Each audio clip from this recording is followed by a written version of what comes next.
Bonjour Bertrand. Bonjour Xavier, comment vas-tu? Bah, écoute, ça va très bien puisque aujourd'hui on est censé parler d'un sujet quelque peu intéressant, c'est-à-dire du Mhm. Bitcoin. Donc on a pas mal entendu parler du Bitcoin ces derniers temps puisqu'il y a quelques Ouais, semaines, les ETF ont été approuvés. Donc c'est un produit financier pour ceux qui connaissent pas très bien. Et ouais, du coup, le le cours a Bitcoin beaucoup monté.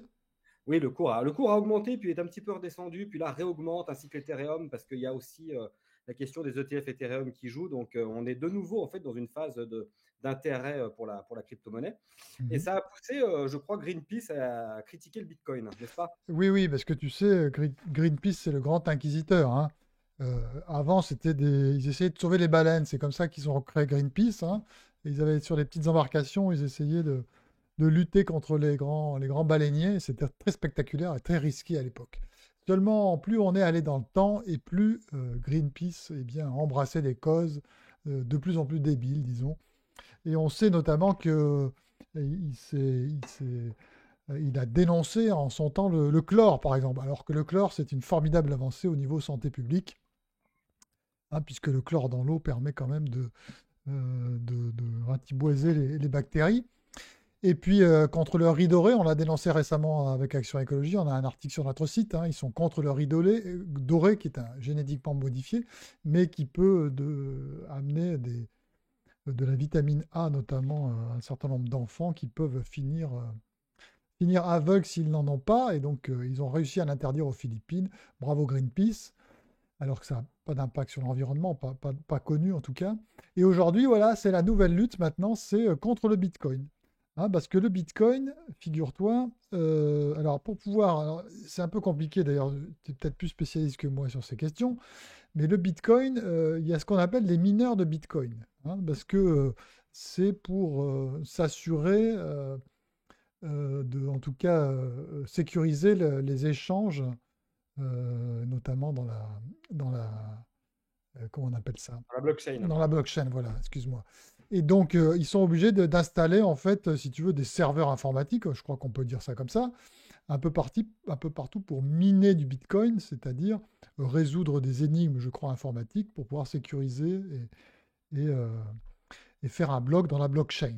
Enfin bref, tout ça est un peu compliqué pour moi, mais c'est un peu le système. Et donc pour ça, ils ont besoin de serveurs, de machines qui font des calculs, pour faire simple. Et bien sûr, qui dit machine à calculer, dit énergie et consommation d'énergie. Et c'est pour ça que Greenpeace dit que le Bitcoin, en fait, consomme beaucoup trop d'énergie comparé aux autres monnaies, on va dire. Et donc que c'est climaticide, que en fait les mineurs de Bitcoin sont liés à l'industrie des énergies fossiles, etc., etc. Et donc, comme d'habitude, là, ils sont contre une innovation. Alors moi, je ne te parlerai pas de est-ce que le Bitcoin est une bonne innovation dans le cadre monétaire, mais est-ce que c'est une calamité environnementale? C'est ça la question. Et alors, figure-toi que depuis un petit moment, les mineurs de Bitcoin ou les Bitcoiners, je ne sais pas comment il faut les appeler, eh bien, essayent de répondre à Greenpeace et à tous les écolos qui essayent de les détruire ou de les critiquer, qui les critiquent très fortement. Et donc, tu as par exemple les bitcoiners bien connus français comme Richard Détente, Guillaume Goualard, par exemple, de la chaîne Grand Temple Crypto. Ils ont fait une vidéo sur ce sujet-là très intéressant, où ils disent en fait que le Bitcoin est très intéressant, enfin serait très intéressant d'un point de vue environnemental, et Greenpeace devrait savoir ça. Pourquoi? Parce que en fait, si tu veux, ce qui est en train de se développer là, c'est les énergies renouvelables intermittentes. Or, qui dit énergie renouvelable intermittente dit que tu as des productions d'électricité très fluctuantes, puisque ça dépend du vent et du soleil, par exemple.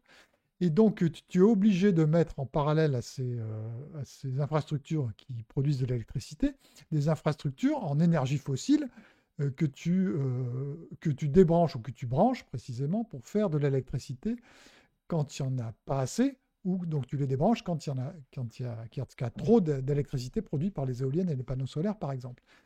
Et donc, tu as en fait une instabilité du réseau et cette nécessité de mettre en place eh bien, ces énergies fossiles, en fait. Et c'est pour ça que l'Allemagne, en fait, a des très mauvais scores au niveau du CO2, puisqu'il a plein d'énergies intermittentes, comme le solaire et l'éolien, Et puis donc, elle a besoin de brûler vachement de gaz, voire de charbon, pour pouvoir équilibrer son réseau, quoi.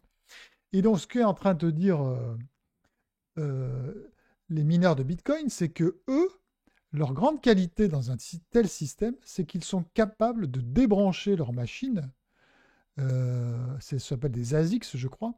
Ils sont capables de les débrancher à tout moment, en 2 minutes par exemple, c'est le chiffre qu'ils donnent, et les rebrancher en à peine 1 heure. Donc c'est extrêmement rapide et c'est la seule industrie d'après eux qui est capable de faire ça. Et donc imagine donc quand tu vas avoir une demande d'énergie très importante, eh bien il suffira de débrancher les machines de Bitcoin, des mineurs de Bitcoin, et ils sont tout à fait prêts à le faire, ça leur pose aucun problème. C'est un peu l'avantage en fait des mineurs de Bitcoin. C'est un des avantages, disons. Et en fait, c'est un peu, comment dire, le chaînon manquant de la transition énergétique telle que la souhaite finalement Greenpeace. Parce qu'elle va pouvoir stabiliser le réseau. Et voilà, donc au lieu, si tu veux, quand tu auras une surproduction d'électricité avec les intermittentes, aujourd'hui, tu vas pouvoir. Alors, excuse-moi. Si je dis qu'il y a une surproduction, s'il y a une surproduction, évidemment, le coût est moins cher de l'électricité. Et donc là, tu vas pouvoir miner du Bitcoin. Mais dans le cas où tu n'as pas assez de puissance, puisque tout le monde veut se ranger en même temps, par exemple, eh bien, les bitcoiners vont se débrancher. Donc, l'intérêt des mineurs de Bitcoin, c'est que en cas de besoin très forte d'énergie, plutôt que brancher une usine polluante à gaz ou à charbon, par exemple, eh bien, tu vas débrancher les machines à Bitcoin. Et donc, finalement, tu pourrais, dans un système où il y a des minages de Bitcoin un peu partout sur le territoire du monde, disons, eh bien, tu pourrais finalement éliminer les industries les plus polluantes. Et donc, le Bitcoin, disent-ils, et je renvoie à la vidéo faite sur Grand Temple Crypto, eh bien, est la solution finalement parfaite qui pourrait permettre à ce système de devenir viable alors qu'il ne l'est pas aujourd'hui, justement, à cause de la grande instabilité de la production d'électricité. Donc ça, c'est une première chose. Et donc Greenpeace, finalement, tue sa poule aux œufs d'or, finalement, puisque c'est vraiment le système qui pourrait lui permettre de faire ça. En plus, tu sais que Greenpeace a une filiale, enfin en tout cas a été à l'origine, ça on l'avait dit aussi soit dans une vidéo, soit dans un article, il a créé un producteur d'électricité en Allemagne. Et en fait, elle était censée produire de l'électricité renouvelable. Et ils se sont aperçus, puisque le système n'est pas assez performant, qu'ils vendaient énormément d'électricité au gaz. Greenpeace, sa filiale, euh, donc vend de l'électricité produite avec des énergies fossiles, énormément. Puisque aujourd'hui, ils n'ont pas assez de renouvelables. Et donc, s'ils mettaient justement dans le système des mineurs de Bitcoin, ça pourrait changer la donne. Et c'est ce qui est d'ailleurs en train de se passer au Texas, où il y a beaucoup d'énergie renouvelable intermittente. Il y a eu un blackout il n'y a pas très longtemps. Et donc, la stratégie qu'ils sont en train d'adopter au Texas, c'est ils font venir des mineurs de Bitcoin qu'ils installent un peu partout. Et le système que j'ai décrit tout à l'heure, eh bien, va s'appliquer. Et du coup, apparemment, ça a même fait augmenter la quantité produite par le solaire et l'éolienne. C'est-à-dire le Bitcoin a permis finalement de favoriser les énergies renouvelables au Texas. C'est en tout cas ce qu'ils disent. Et c'est pas idiot. Et il y a une deuxième chose qui est très intéressante, et là, tu vas voir, c'est que les mineurs de Bitcoin sont capables d'aller s'installer dans des lieux tout à fait improbables, au milieu de nulle part, parce qu'ils vont pouvoir profiter d'une énergie que personne n'utilise. Alors ça arrive quand ça arrive par exemple quand tu fais des barrages hydroélectriques dans des zones en développement. Et quand tu fais un barrage, eh bien tu le surdimensionnes au départ, puisque évidemment le barrage va servir pendant peut-être une centaine d'années. Et donc, tu as plein de zones où tu as des barrages tout neufs, mais où tu n'as pas encore de clients, notamment parce que le réseau électrique n'a pas été construit pour aller alimenter les villes et les villages, etc. Et donc, par exemple, ça s'est produit dans le parc national de Virunga. Virunga, c'est un parc national au Congo où tu as des éléphants et notamment tu as aussi les gorilles de montagne, les fameux gorilles de montagne. Eh bien, ils ont fait Euh, Ils ont aussi une filiale, un peu comme Greenpeace, mais qui fait de l'hydroélectricité. Seulement, ils sont incapables de la vendre. Et donc, à qui ils l'ont vendue? À ceux qui font du Bitcoin, parce que les Bitcoiners viennent avec leurs machines, ils les installent, c'est extrêmement simple, ils les branchent et ils sont hors réseau, si tu veux. Ils ne sont pas connectés au réseau de distribution d'électricité. Alors d'ailleurs, je ne sais pas pourquoi, parce que sans doute ça se fait par Internet après, je ne sais pas trop, ça, je n'ai pas la réponse. En tout cas, ils n'ont pas besoin de se connecter au réseau d'électricité. Donc ils amènent leurs machines dans des endroits où l'électricité n'est utilisée par personne, et en plus là où c'est une énergie a priori propre, puisque c'est fait par des barrages. Donc tu vois, et ça, c'est la seule industrie capable de faire ça. Et donc, ce qui est extraordinaire dans le cas de Virunga et du parc, et là je conseille d'ailleurs d'aller voir un documentaire sur Netflix sur le parc Virunga. Hein. Donc, ce qui est extraordinaire, c'est qu'il y a ça c'est pas extraordinaire, il y a eu une guerre, il y a eu une guerre très importante, et un conflit armé. Et donc, tous les touristes ont déserté le parc de Virunga. Et seuls sont restés le directeur, les gardiens, et grâce en fait aux mineurs de Bitcoin, ils ont réussi à faire rentrer de l'argent parce que c'est les seuls qui étaient capables, puisque les touristes n'étaient plus là, de faire rentrer de l'argent, si tu veux. Et donc, d'une certaine manière, ils ont contribué à sauver ce parc, parce qu'un parc en Afrique, quand tu n'as plus de touristes et quand tu n'as pas d'argent qui rentre, très vite, si tu veux, ça peut partir en cacahuète. Hein. Et donc, voilà, on peut dire que les mineurs de Bitcoin ont participé au sauvetage des gorilles de montagne. On peut le dire. Seulement, Greenpeace, ça non plus, ne le voit pas. Et donc, tu vois, cette industrie peut aller chercher de l'électricité que personne n'utilise. Et il cite aussi les torchères dans les gaz de production, dans les champs pétroliers, tu as les torchères, c'est-à-dire ils produisent du méthane, et ils sont obligés de brûler ce méthane. On le voit, si tu veux, dans les déserts, là, ces grands panaches de flammes. Ben ça, c'est parce qu'ils brûlent du méthane, parce qu'il vaut mieux que ça finisse en CO2 que ce soit du méthane qui soit dans l'atmosphère. Et donc, c'est une obligation. Mais les mineurs de Bitcoin disent qu'ils peuvent tout à fait aller utiliser cette énergie-là grâce à ces torchères, en fait, qui peuvent produire de l'électricité. Et eux, ils vont brancher ces machines. Voilà.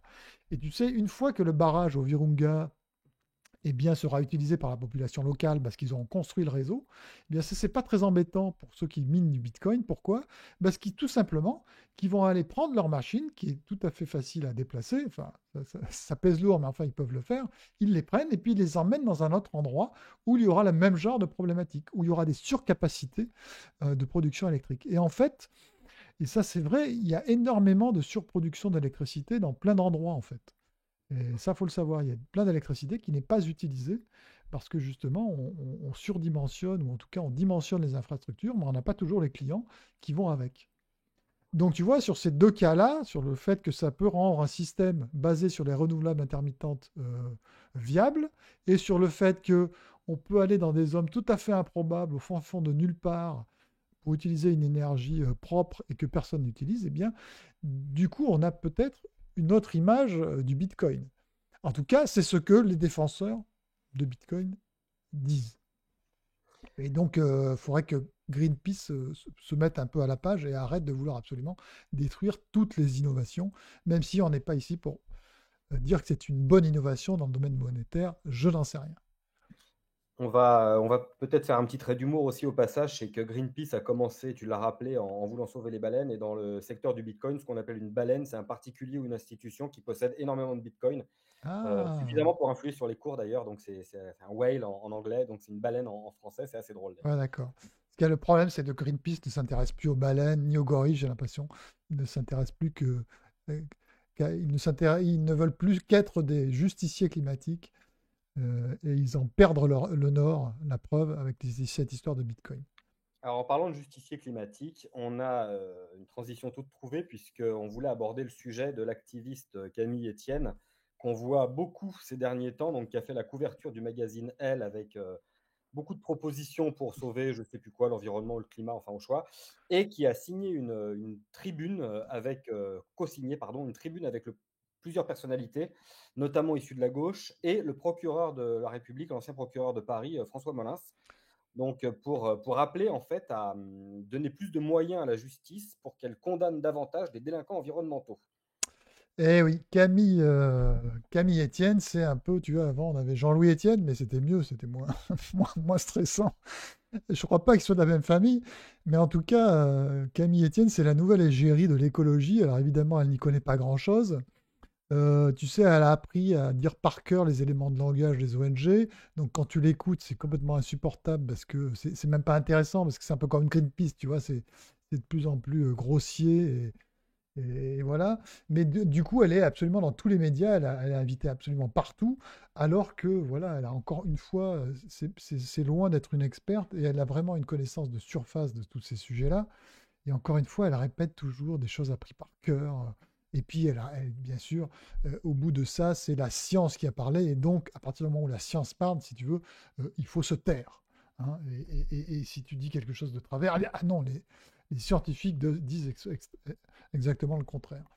Bon, bref, et elle a fait la une de deux magazines nationaux hebdomadaires cette semaine, dont donc le Nouvel Obs, où il demande effectivement la justice pour la justice environnementale. Alors, je ne sais pas pourquoi on condamne pas assez les délinquants environnementaux. En tout cas, on peut dire que ce qui concerne les normes est énormément critiqué, notamment dans le domaine de l'agriculture. Et si les agriculteurs, justement, en veulent tant à l'Office national pour la biodiversité, l'Office français de la biodiversité, pardon, c'est bien qu'à un moment donné, ils doivent être condamnés. Et ils sont stressés par ces inspecteurs qui apparemment sont très attentifs à ce qui se passe dans les champs, quoi. Donc aussi, on voit un peu partout toujours parler de ces normes et on n'en parlerait pas tant si elles n'étaient pas appliquées et s'il n'y avait pas de punition. Et donc, on voit aussi monter au créneau, c'est François Molins, c'est ça? C'est Oui, François son prénom? c'est Et ça. alors, je sais pas, il est en train de se recycler, tu sais. L'écologie, c'est un truc où les gens se recyclent une fois qu'ils ont fini leur carrière. Alors évidemment, Aurélien Barraud, qui ne trouve plus rien d'intéressant dans les étoiles, se met à faire de l'écologie.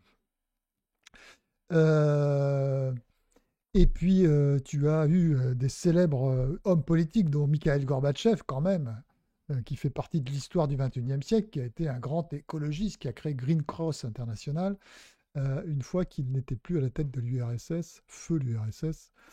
Et donc maintenant, François Molins, je ne sais pas où il en est, mais en tout cas, le voilà qui se qu'il monte sur le cheval de l'écologie, malheureusement en compagnie, en bien mauvaise compagnie, parce qu'il y a aussi Corinne Lepage, anti-nucléaire notoire, et tout un tas de personnages qui en fait font beaucoup de mal à l'écologie précisément, ou plutôt à l'environnement si tu veux, parce que si on devait demander de justice, ça serait à ce genre de personnage, et à tout ce qu'ont fait les partis écologistes depuis très longtemps, sur le nucléaire, sur évidemment, la voiture électrique, l'obsolescence programmée, puisqu'on va jeter nos vieilles bagnoles, parce qu'il faudra faire du neuf et faire de l'électrique, etc., etc. Donc toutes les solutions débiles qu'on nous a emmenées depuis des années sont liées à l'activisme écologique. Hein. Donc je crois que ces gens-là devraient la mettre en veilleuse parce que c'est eux un jour qui finiront en prison. Alors, on notera que parmi les signataires, on a évidemment des personnalités comme Eva Joly, José Bové, etc.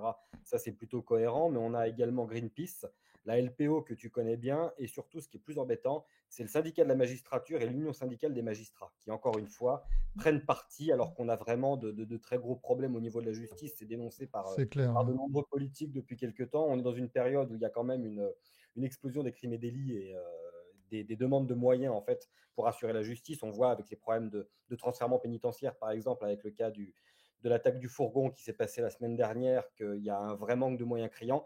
Et on peut s'étonner donc qu'à la fois un ancien procureur, des syndicats de magistrats, etc., se préoccupent en fait de la délinquance environnementale au lieu d'essayer de régler les problèmes d'une fois pour toutes. Alors on pourra qualifier ça comme on veut, mais il y a peut-être un certain sens des priorités qui est douteux dans cette histoire.